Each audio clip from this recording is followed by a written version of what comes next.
Bonjour, je m'appelle Inès et voici un texte que j'ai écrit sur le cheminement après la rupture d'un premier amour. Comment est-ce qu'on s'en remet? Comment est-ce qu'on se construit après la perte d'un être qui nous est très cher? Le premier amour, c'est celui qui m'a donné envie de me battre, envie de devenir meilleure, envie de guérir, en espérant un avenir ensemble.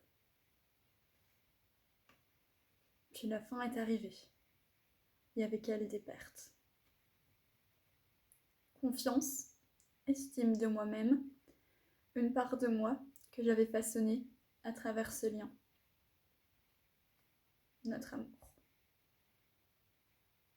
Ce lien magique, si compliqué, innocent, mais parfois si blessant. Doux, mais brûlant. Passionné, mais un peu irréel. Je me souviens, même ma mère n'a jamais vraiment aimé ce lien entre toi et moi. Peut-être parce que t'as tout pris, très vite, très fort, trop longtemps. T'as rempli tout l'espace dans mon cœur, pris la place qu'elle occupait avant que je te rencontre.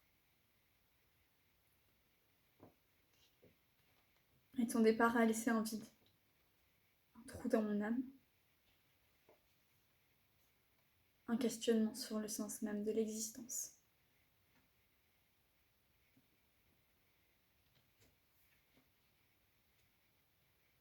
Te perdre, ça a été comme un cadeau empoisonné.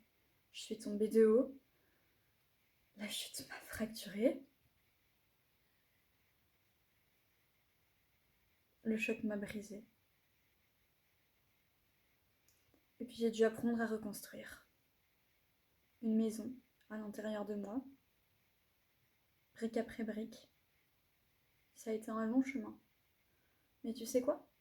Maintenant, il y a un jardin dans ma maison intérieure.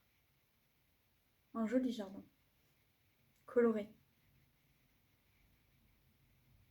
plein de fleurs, de plantes, de nature. Parfois, je me demande laquelle t'aurais préférée, toi qui aimais tant les plantes. Parfois, je rêve qu'on jardine ensemble, quand je me laisse aller à la nostalgie, à la manière dont je t'aimais, à tout ce que tu m'as offert. Du temps, de l'attention et une place dans ta vie. Et je me sens honorée qu'on ait partagé ça, d'avoir été là, en même temps, dans ce monde, malgré tout, malgré le mal reçu et donné, parce qu'on ne se blesse jamais tout seul. Et malgré la fin, je ne changerai rien, parce que le beau reste, et parce que tout ce qu'on a construit, ça valait tous les effondrements, fois mille.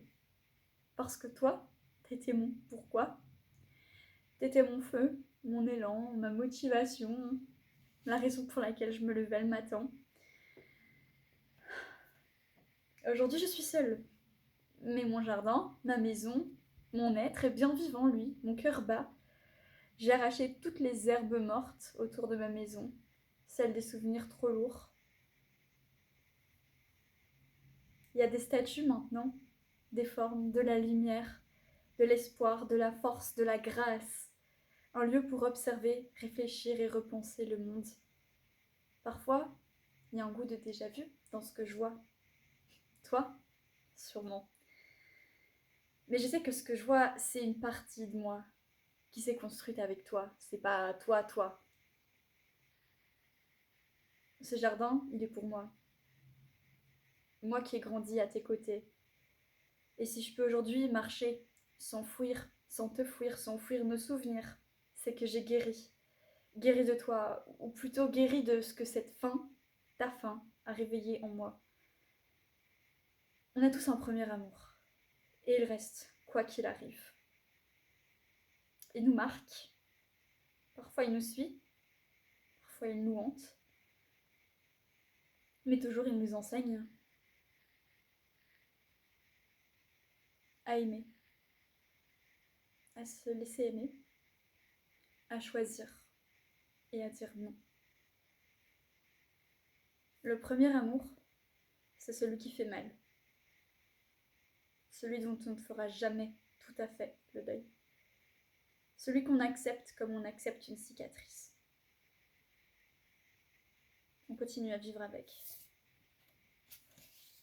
Et même à fleurir tout autour. Parce qu'une part de nous est morte, peut-être, mais une autre est née. Et avec le temps, ce précieux temps, on découvre qu'on est complet, même sans l'autre. Et ça, c'est la plus grande guérison. Merci d'avoir écouté jusque-là.